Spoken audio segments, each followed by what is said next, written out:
If you like people, you can tell the world. If you super like someone, you can tell them. If you have no idea what I'm talking about, stay tuned. We'll explain everything. Tech News Tonight is next. This is Twit.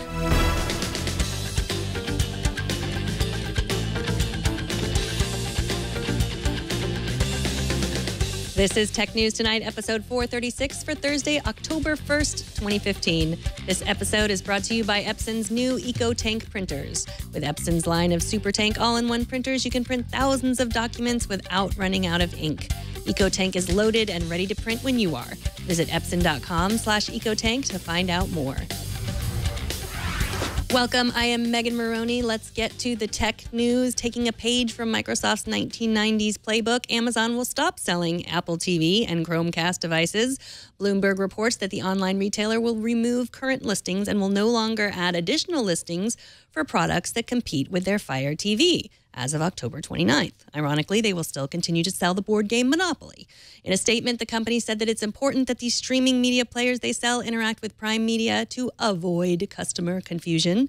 They recommend Roku, Xbox, PlayStation, and of course, their very own Fire TV. The Amazon Prime Video app is also not available on the Apple TV or in the Google Play Store. Facebook and Twitter are often a major productivity distraction at work, but what if we made our productivity tools work more like Facebook and Twitter? I can only imagine that's what's behind the announcement that likes and @mentions will soon come to Outlook on the web. According to the official Microsoft Office blog, you'll be able to give emails a thumbs up and use the @ to add a contact to a thread instead of the two-step process you have now of adding a person to the CC line and also letting everyone know that you've added them. The features will roll out first to Outlook on the web for anyone with an Office 365 commercial subscription. And speaking of likes, according to TechCrunch, Tinder will now allow you to super like someone. You can still swipe left if you're not interested, swipe right if you are. But if you're really interested, you can swipe up. When your profile appears to them, they'll also see how eager you are to meet them. And then they are free to do what they would like to do with that information. Don't get too excited, though. You can only swipe up once per day unless you're willing to pay for Tinder Plus. Now, if you watch my other shows, i5 for the iPhone and iOS Today, then you probably already know how fond I am of Snapchat's lenses. Lenses let you send animated selfies with additional features that make it look like you're throwing up rainbows or like you have wrinkles or that you're in a Harry Potter movie. Apparently, I'm not the only one who loves these features, although I may be the only adult who loves these features.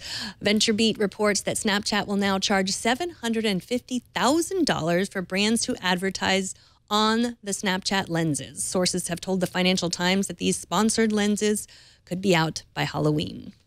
Coming up, you might have heard of a new app called Peeple. It's getting some press today. It's supposedly a Yelp for humans. It lets you rank and comment on all the people in your life. After the break, we'll talk to tech guru and therapist Georgia Dow about what she thinks about that. But first, this episode is brought to you by Epson. Epson's revolutionary EcoTank line of printers for home and office introduce a new age in printing. The new EcoTank ET4550 wireless all-in-one printer doesn't use ink cartridges. It features an ink tank, and it's refillable. The tank comes with enough ink to print 8,500 pages. That's equivalent to about 50 ink cartridge sets. That lasts about 2 years. And you can print wirelessly from your tablet or your smartphone. All EcoTank printers deliver an unbeatable combination of convenience and value with ultra-low-cost replacement ink bottles. Now you have the freedom to print without running out of ink. Visit epson.com/ecotank today to transform the way your home, office, or work group prints. For the best combination of ease and value, turn to the new Epson EcoTank printers. That's epson.com/ecotank. And we thank Epson for their support. Today, the Washington Post profiled a new iOS app called Peeple. That's Peeple. The app, which isn't launching until November, is being touted as a Yelp for humans, where you can rate anyone you know. The news quickly spread about what a terrible, horrible, civilization-ending idea this was. Joining me to talk about the dust-up is Georgia Dow from iMore. What do you think about this app that lets us rate people, Georgia? Oh, this brings me back to my childhood, being teased in the schoolyard, and brings up all kinds of levels of trauma for me. I think that that's what's going on all day on Twitter with everyone. Like everyone has like, there should have been a giant trigger warning on Twitter. Like if you had a hard time in middle school, don't go on the internet today. Right, right. I just love the fact that they're talking about this as a positivity app. And which, if it really was a positivity app, I would be fine with it. But, you can't say great person and then I rate them 1 star. That's hurtful. It's one of those things that I think that people, and I don't know if they actually believe that they think it's a positivity app or they're just touting it like that so that people, will leave them alone about the application, because I'm sure they're getting a good amount of heat themselves right now about dealing with this app. But people usually go online because they're upset about something.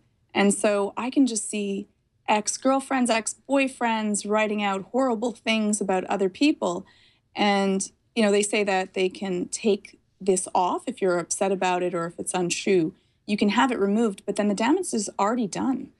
Yeah, I mean, that's what they're saying about like these rating apps, like Yelp. And then people only go on when they have very strong feelings about someone. So either they hate the thing or they love the thing. So it's not as reliable as we would want. So there's 2 women that started it, and they had this idea, why can't we find the people in our lives that are the best people? And she does say, most people in the world are good, and also that we don't often say the good things about ourselves. That's where the positivity comes in, that other people will say it for us. That's been another complaint. Maybe that it will just be like all fake positive stuff. Well, that wouldn't be damaging, at least. You could say that it's not true and you can't really deal with it. But if they really were touting it, like I don't believe them when they say, which I would love to think that, and I wouldn't even mind if they were going to have an application that's only going to say positive, nice things about other people, and you can uplift people and give them a nice tout. I would be fine with this application. This would not bother me. But then why would you be able to rate someone 1 star? Why would you have this rating system to it if that was the case? And then how do you filter out mean things that people are going to say? There's no way, like it's already out there, and then you have to complain about it when someone says something mean or cruel. And so how do you filter it? Yeah. I mean, that was the first moment when I was reading about this that I thought, well, this is not going to work, and it might not ever even be an app, because I mean they say we're going to remove all of the damaging or untrue things. Well, that's worked so well for all the other places that have tried to do that. I mean, maybe when you're small you can do that, but when communities become big, I mean, we've seen it obviously, Twitter, Reddit, name it. It's you can't police a giant community like that. One person or one group of people. There's not the technology to remove negative things. So it just didn't even seem like it was going to be a real app. Yeah, and they say that, well, you have to use your real name, and you have to, the other part that really bothers me about this is that you're adding people. So I could add anyone I choose to that I have their phone number, which how do you know if it's really their phone number? So I would put down, say, Megan's name, and then I would give out her phone number, and then I want to give a rating to you.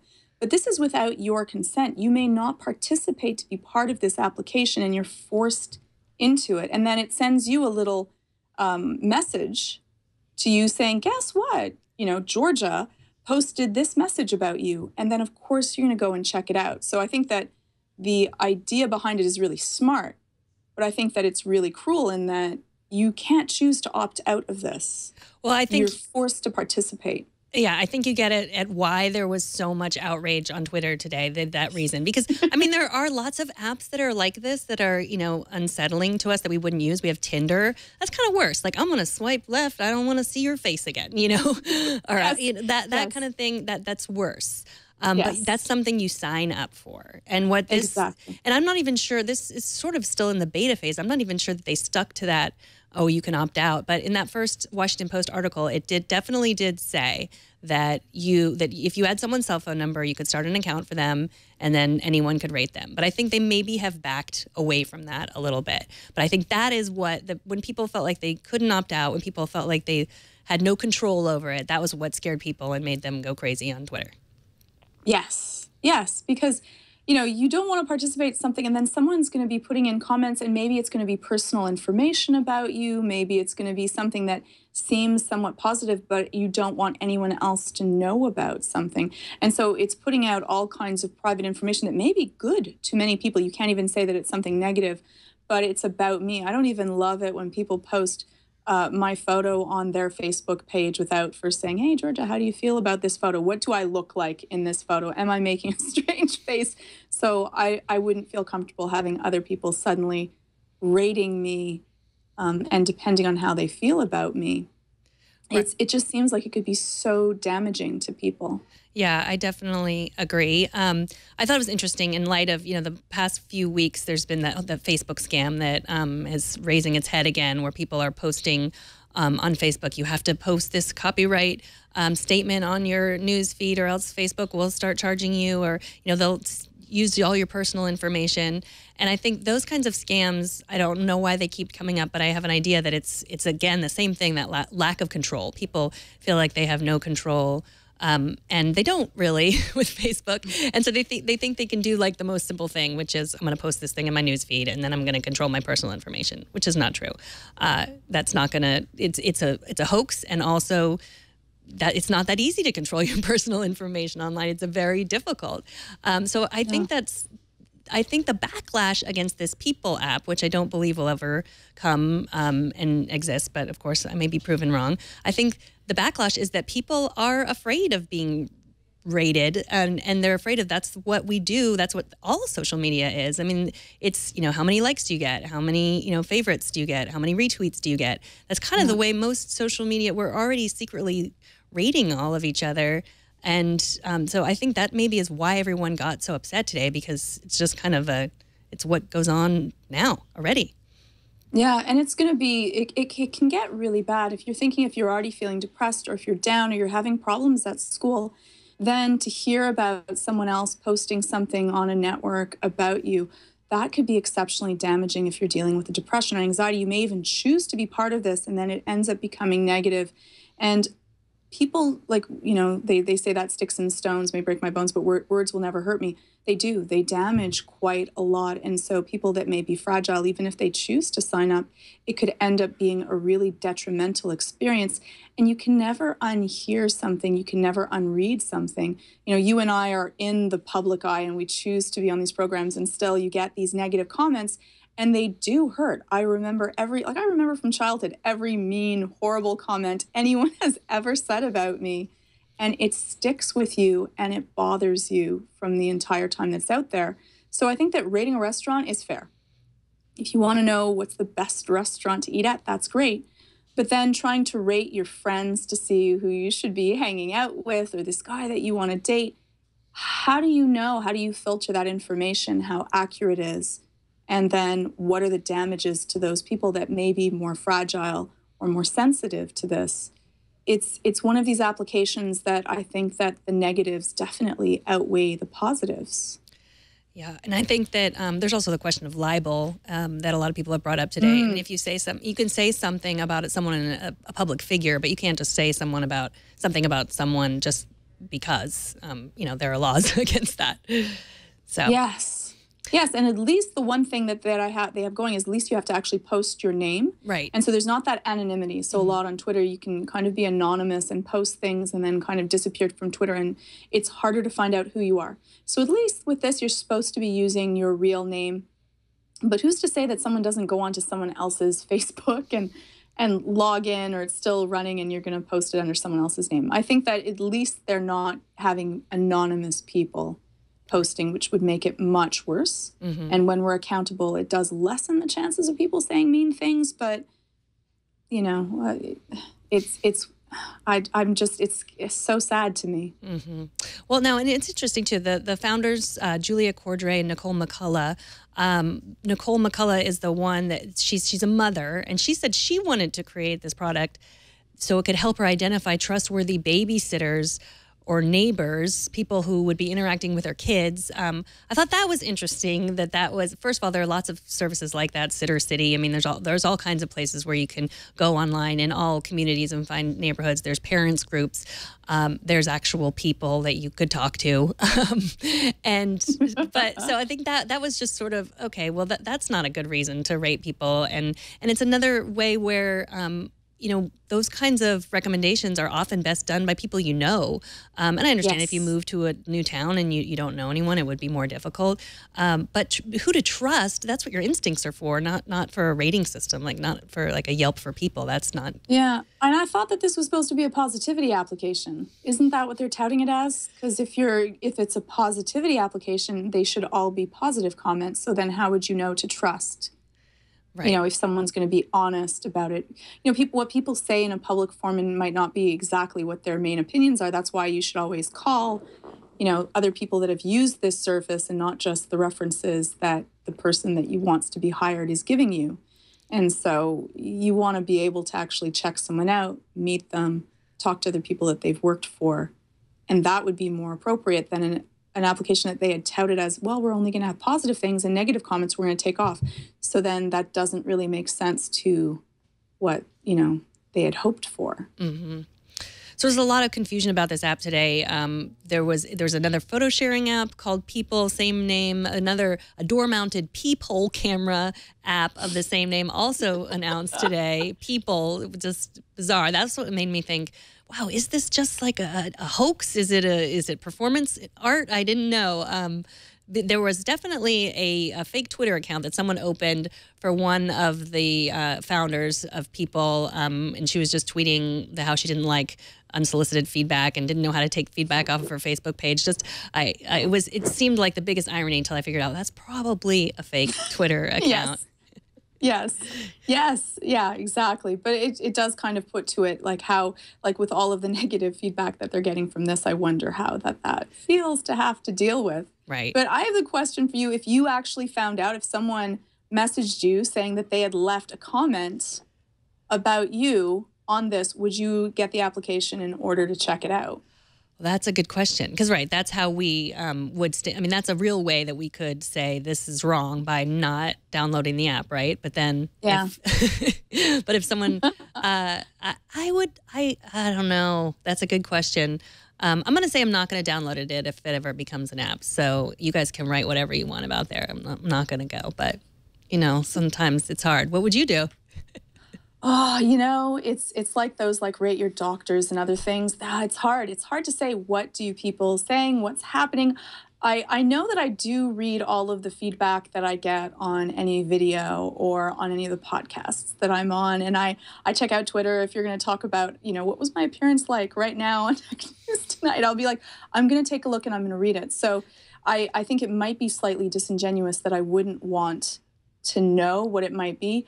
But downloading an application is one more step that I might not choose to do. So I already use Twitter, and so I'm already there, and it's easier for me to check it out.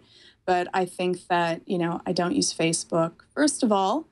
And so I think that I would probably just say, you know what, some things are better not to know. Yeah. And I mean, just in general, you do a lot of work with anxiety, and correct me if I'm wrong, but isn't one of the causes of anxiety when we depend on outward sources for confirmation of our self-worth, like that, likes or checks or favorites or people reviews? Isn't that one of the causes of anxiety?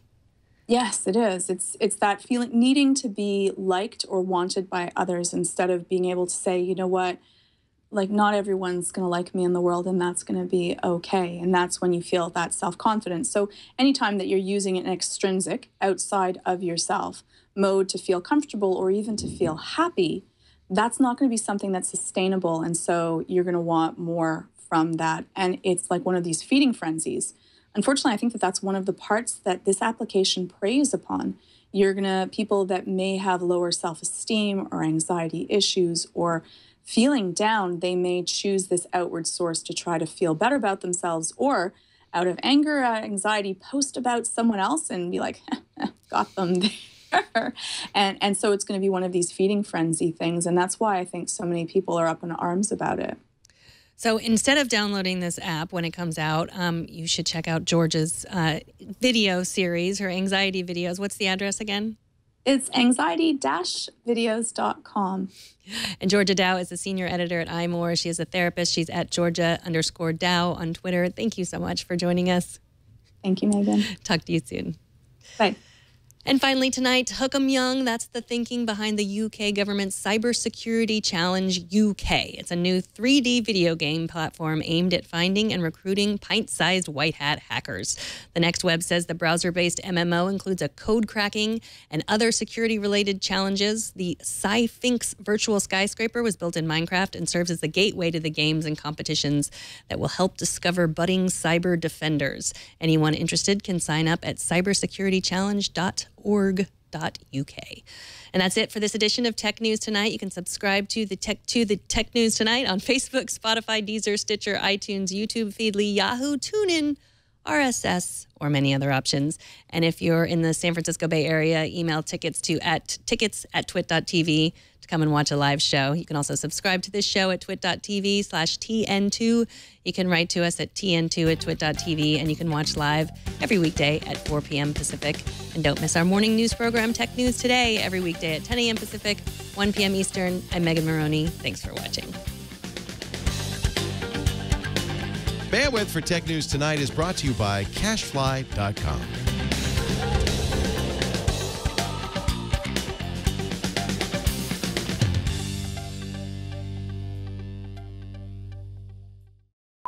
I give you 4 meow meow beans. 4 meow meow beans. Thanks.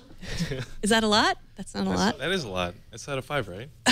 Out of 5. What about how could I get that 5th meow meow bean? Nothing's perfect. So I have not seen one episode of Community. How could I watch Community? On Yahoo? Hulu. Hulu. Hulu has the old stuff, I think.